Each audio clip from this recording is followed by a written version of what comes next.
Philippe Bouvard officiel vous propose l'âge d'or des grosses têtes. Bonjour, voici des grosses têtes comme vous les aimez. Je veux dire que dans chaque spécialité, et même dans celles qu'on n'exploite pas d'habitude, nous avons pris ce qu'il y avait de mieux. Par exemple, à ma gauche, un des agrégés les plus brillants, Paul Guth.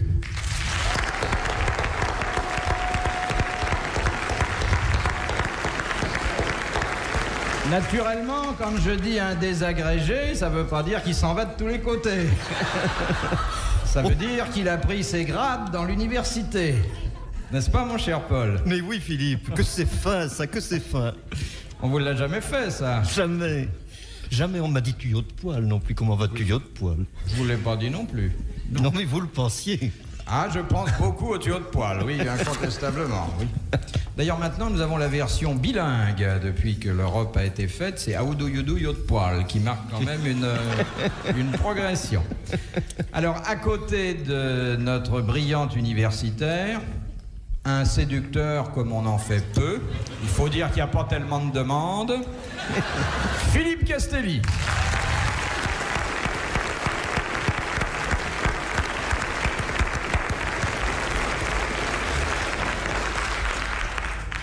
Le hardi marin que la Suisse nous envie, Olivier de Kersauzon.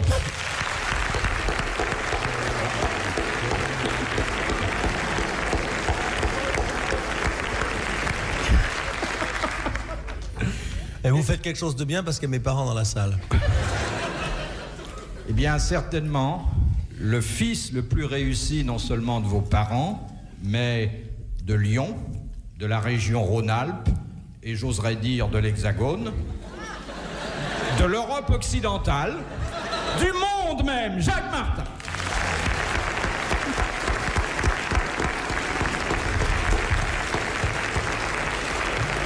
Moi, la prochaine fois, j'amène mes parents. Hein. T'es contente, Germaine? Elle est ravie, ma mère. Elle m'a dit, est-ce que je peux me donner 2 places pour aller à Guignol? Il y a de ça. Tu as vu comment il est petit, hein? Il est encore plus petit qu'à la télé, hein? T'as vu comme il est petit, maman? Regarde-le, t'as bien fait de te mettre au premier rang parce qu'au second rang... Alors, mon cher Paul? Alors, mon cher Jaco? Eh ben, ça va pas mieux, à ce que je vois. RTL. Les grosses têtes dans la nuit des temps jusqu'à 5 heures. De Madame Carolo de Torcy, qui a dit « L'amour tue l'intelligence, le cœur fait sablier avec le cerveau et l'un ne se remplit que pour vider l'autre. » C'est au moins la Rochefoucauld, ça. Non, Non, c'est une dame, À qui pensez-vous? Madame de Sévigné. Non. Non. Madame de Staël. Mais Non. Philippe, est-ce que c'est du XVIIe siècle? Non.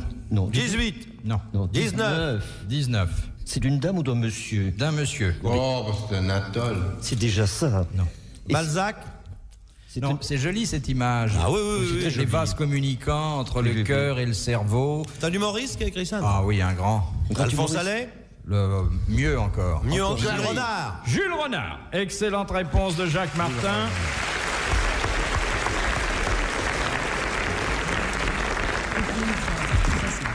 Et une deuxième citation que nous soumet Monsieur Vétier d'Argenteuil. Une citation qui ne va pas faire plaisir aux hommes d'esprit que vous êtes, Que nous sommes mais tous.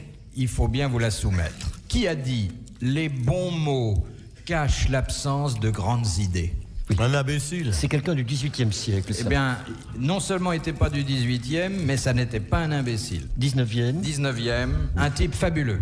Stendhal. Non. Balzac. Non. Montesquieu. Non.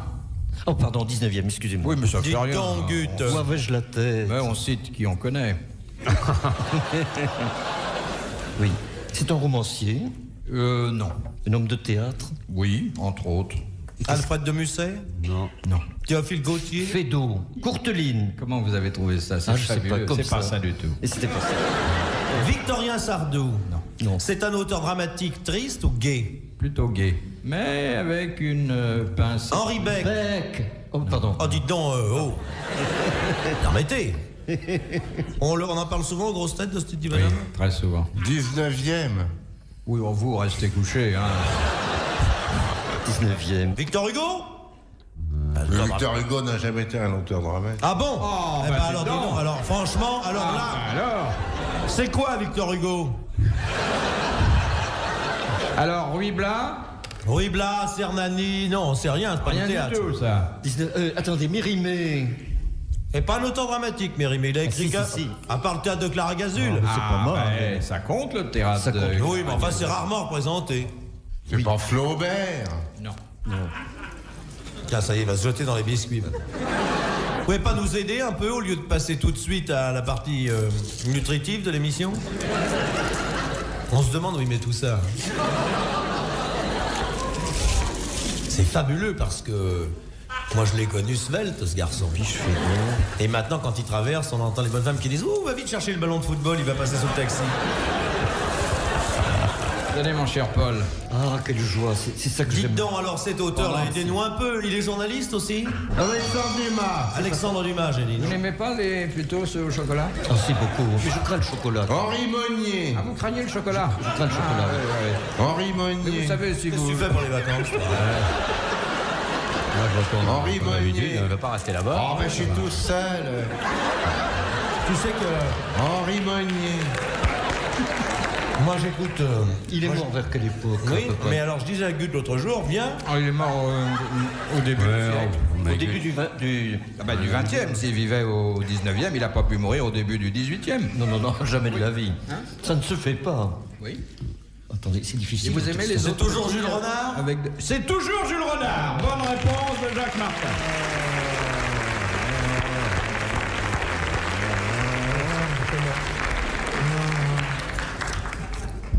C'était vraiment pas difficile, mais on n'a pas l'habitude d'avoir le même auteur pour les deux premières saisons. Eh, heureusement qu'il y a un type intelligent ici. C'est ce qu'on appelle un doublé. Oh, ça va, Martin. Ça va, Gut? Mais très bien, mais Et sexuellement, comment vous portez-vous? Comment va le Paul Gut sexuel, celui qu'on connaît le moins bien? ça a l'air d'être celui qui vous intéresse le plus. Mais parce que, écoutez, moi, je suis un garçon, et quand un homme me dit sexuellement ça va, je suis heureux pour lui. Alors je vous pose la question, je vous dis, est-ce que ça va sexuellement, Gut? Eh bien, ça va. Ça va, ça oui, va. ça va, ça va. Ah bien, une fois en été, une fois en hiver, ça marche. Ça va, oui, ça va, ça va. Mais ça a été bien pour la dernière fois quand? Vous connaissez mon âge? Non. 23 ans? Non, 25. C'est pas plus d'erreur. Je vais vous dire, vous êtes jeune, vous serez éternellement jeune. Avec une cravate bleu ciel comme ça, vous ressemblerez toute votre vie à traîner. J'adore votre cravate. Vous écoutez, monsieur Castelli? Au lieu de secouer vos tapis.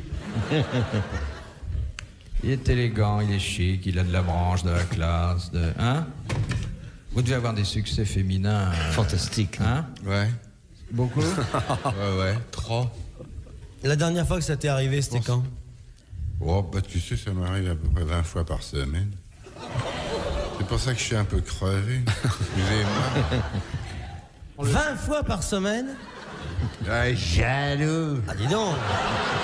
Ça doit t'en faire des paires de bretelles à la maison. Mais qu'est-ce que vous leur dites pour les décider? Tu viens, Albert? Je fais. Non, mais vous faites quand il faut d'abord qu'elle monte vos 5 étages sans ascenseur. Oui, mais c'est pour ça qu'il prend que des sportives. Vous savez, il y a un écrivain qui a dit « Le plaisir commence dans l'escalier Ah non, c'est Tristan Bernard, il a dit le meilleur moment, c'est quand on monte l'escalier. Ce qui est différent. ». Ah oui. Mais c'est généralement ce que disent les dames qui redescendent de chez vous.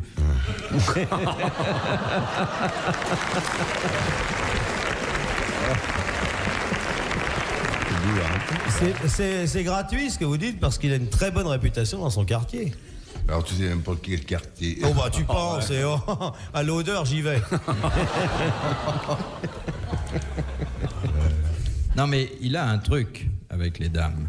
Oui, Il oui. leur dit passez me chercher vers 9h, 9h30, il donne son adresse, et puis il dit je vous ferai visiter une petite boîte. Puis les dames croient qu'il va les emmener chez Castel, et en fait c'est des conserves que vous ouvrez. Dans la nuit des temps des grosses têtes, RTL. jusqu'à 5 heures.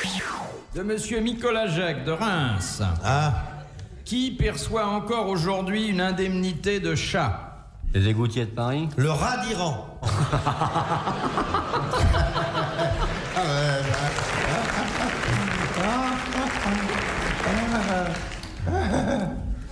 Ah, dans les bateaux, sur les bateaux. Vous aviez une indemnité de chat, monsieur Garsozon? Après, oui. Bah oui, les jours... Les concierges. Les égoutiers. Non. Mais c'est un métier ancien. C'est un métier qui a un peu plus d'un siècle et demi. Ce n'est pas le plus vieux métier du monde. Ah non. Non, non. Ah, je vous vois venir. On n'aurait pas osé, nous, hein? Non, non. Comment vous écrivez chat? Oh, je sais, c'est une romancière, c'est des Ça collectes. s'écrit. Non. Mais vous parlez de l'animal, du petit minou. Oui, bien sûr. Les notaires? Pourquoi? Hein, comme ça. Ah, parce que les gens de robe sont Ah, mais des attendez, échafaudés. à la Bibliothèque nationale, pour qu'ils ne bouffent pas les manuscrits. Non. Les entrepôts frigorifiques, les magasins où il y a beaucoup de souris, les fromagers? Les bouchers. Alors, Les grossistes en fromage, beurre, œufs? il est vrai que c'est pour compenser des invasions assez régulières de rongeurs. Ah, les grainetiers, ceux qui vendent du blé. Ah oui, je l'aurais cru aussi. Non, mais vous croyez n'importe quoi. Les bibliothécaires? Il suffit de savoir ce que mangent d'habitude les chats. Les conservateurs de musée? Ils mangent, comme l'a dit notre Jacques, des grains. Les chats mangent des grains? Ils mangent de... Vous êtes sûr que votre chat fait pas des œufs? Les chats mangent des grains. Il n'a pas une crête rouge sur la tête, votre chat? Il a pas deux pattes, votre chat, avec des plumes? Le chat mange des grains. Les éleveurs de volailles. Hein. Non. Les marchands de poissons. Ça se mange, cette profession? C'est du Les comestible? boulangers. Non. C'est pas la farine? Les égoutiers, le téléphone? Les charcutiers. Non. Les épiciers. Non, ça ne se mange pas, hein. C'est une profession qui ne vend rien de comestible. Rien de chose qui se mange comestible. pas. Mais ces gens-là sont plus que d'autres exposés aux agressions des rongeurs. Ah, dans les banques, ils mangent les chèques. Les dockers. Les chèques sans provision. Les croque-morts. Pourquoi? Les douaniers? Non. C'est pas les Les gardiens de prison? Pas les pharmaciens, quand C'est les même. fonctionnaires, ouais. Je dois dire que c'est un métier dont il y a de moins en moins de représentants car le progrès les fait disparaître. Les marchands de suif. Les marchands de cierges. Il y a des marchands de suif, c'est une profession que vous connaissez?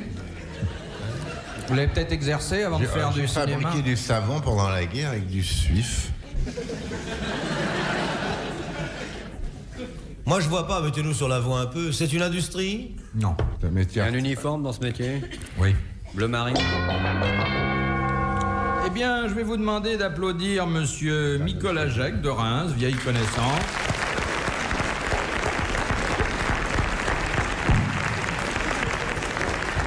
Ces fonctionnaires, car il s'agit bien de fonctionnaires, qui touchent une indemnité de chat parce que leurs habitations sont envahies régulièrement par des rongeurs, ce sont des gardes-barrières. Vous auriez pu trouver. Attendez, pour quelle raison les rats envahiraient plutôt les gardes-barrières que la maison d'à côté? Mais ce sont des maisons qui sont généralement en zone rurale, extrêmement isolées. Et il y a toujours des rats dans une maison de garde-barrière. Parfois même, il y a un président de la République en pyjama. Alors, je suis désolé, j'ai jamais vu de rats. On voit des petites souris. Ils on touchent voit pas des- d'indemnité de train. C'est Chazot qui touche une indemnité. C'est tout à fait différent.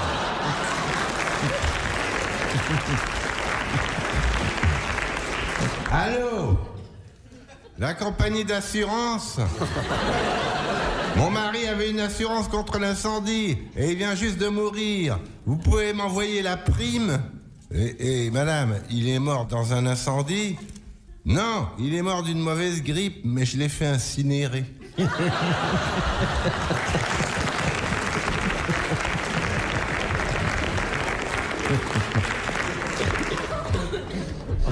crois que monsieur de Kersozon a quelque chose à dire. Non, le dérangez pas, il ronfle. Olivier, mon petit bonhomme, réveille-toi, on arrive à Bar-le-Duc, on va changer de chemin de fer. Moi, je crois que M. de Kersozon est un grand timide. Oui. Oui, c'est vrai. Comme tous les marins, d'ailleurs. Comme tous les sous-mariniers. Mais il n'est pas sous-marinier. Vous dites ça parce que... Arrêtez, hein. Non, mais vous restez muet parce que vous voulez pas qu'on entende votre voix d'eau. J'ai pas l'impression que ça aille, tous les deux. Si, ça va bien. Ça s'est mal passé cette nuit? De Monsieur Vétier d'Argenteuil, où peut-on trouver la comtesse de Pain-Bêche? Dans Molière. Mais non, La mais comtesse non. de... Dans les plaideurs. Oh, dans Molière, non, voyons. dans les Professeur de plaideurs. lettres. Dans les plaideurs de Racine. Ouais, dans les plaideurs de Racine. Pardon. Très bonne réponse de Jacques Martin. Ah, le professeur de lettres. Non, je vous accorde que c'est pas du Racine habituel. Bon, c'est la seule comédie de Racine. Vous marquez, hein, la comtesse de Pain-Bêche dans les plaideurs de Racine. Et comment s'appelle le plaideur avec qui elle en découd? Oh, Bar-le-Duc, on change de train, il vous pose une question, là. Bon, il y a la comtesse Pain-Bêche, et puis il y a quelqu'un qui se présente devant le juge pour plaider contre elle. Comment s'appelle-t-il? Je devrais le savoir, mais je ne... Vous savez, vous n'allez pas avoir votre agrégation si vous continuez comme ça. C'est... Il a d'ailleurs un nom à plaider. Il s'appelle Chicano. Et voyez, voyons. Vous entendez silence. Chicano, c'est du camping. Vous vous souvenez, monsieur Martin, du début des plaideurs? Non. On m'avait fait venir d'Amiens pour être suisse. Oui, je connais le oui. Tous ces Normands voulaient se divertir de nous. On apprend à hurler ni l'autre avec les loups. Et après? C'est lamentable. Il les a postés, ces lettres. Dites donc, Gut, vous étiez prof de français ou d'espéranto? J'avoue, je suis très confus. Non, Mais non. Pourquoi? Moi, je crois. Beaucoup moins fou que vous le croyez.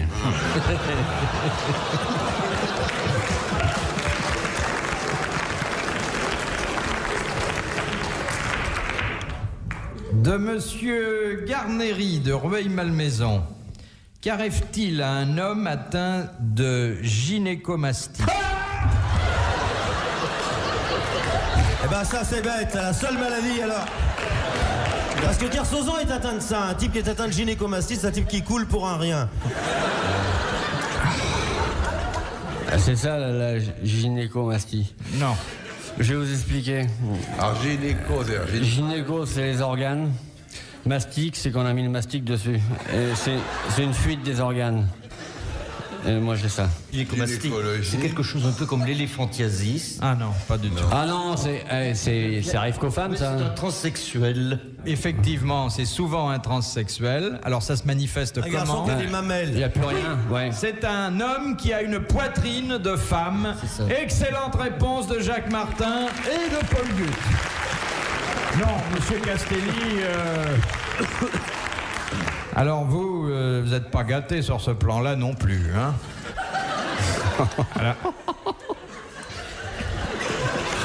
À la rigueur, vous pourriez mettre vos oreilles dans un soutien-gorge, mais pas le reste. Heureusement qu'il a ses 2 rôtis de veau pour tenir ses Il lunettes. m'est arrivé une fois une étrange aventure. Avec un travesti Ah oui. à la mais- caserne, je Mais crois. non, pas du tout. Si. Je parie que ce n'est arrivé à personne d'entre vous. On J'ai va se été marrer. conduit une fois. J'ai trouvé une fois un chauffeur de taxi Oui. transsexuel Conduisez à gauche. qui m'a dit. Oui. Et alors Il vous a doublé la prise en charge? Non, mais c'est très rare ça. Et alors, mais comment vous en êtes-vous rendu compte? C'était un taxi à pédale. Il me l'a dit. Il vous a fait voir?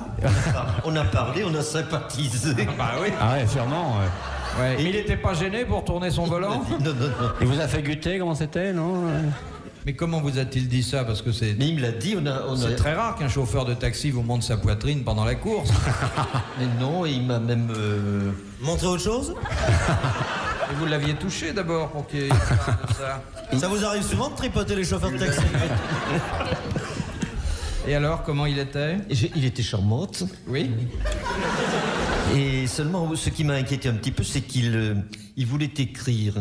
Il voulait raconter tout cela. Et s'il a laissé le compteur tourner jusqu'à la fin? Comment vous êtes revenu du bois de Boulogne à pied? Non, ça m'a fait un peu peur parce que je me suis dit, s'il n'a pas de talent, ça m'ennuierait de recommander son manuscrit. Oui, vous pouviez vous revoir sans ça. Ah ouais, non, mais enfin, Mais c'est- comment ça lui était arrivé, ça? Il avait subi l'opération pour devenir une femme. Mais pourquoi? Parce qu'il avait remarqué que les taxis travaillaient mieux quand c'était des femmes? Sûrement, oui, c'est ça. C'était très étonnant comme... Ouais, C'est très étonnant, oui. Mais vous en arrive des choses... Mais c'est très bizarre. Hein. Ah, c'est bizarre votre vie, hein? C'est une vie très étrange. Vous devriez en faire un livre de ça. Hein. Je ne crois pas quand même. Enfin, c'est très surprenant. Je le revois. Paul Gutt, le transsexuel dans un taxi.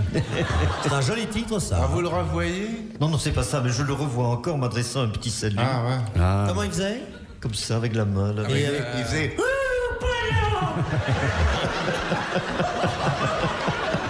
Ah, ça fait peur, hein. Et vous avez aperçu que c'est un transsexuel parce qu'il conduisait en marche arrière tout le temps ou... Et après, vous n'avez Je pas l'ai senti au changement de vitesse. Ah, qu'il est grossier!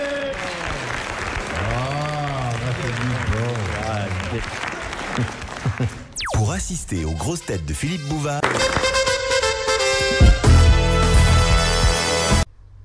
Philippe Bouvard officiel vous remercie de votre fidélité et vous invite à vous abonner.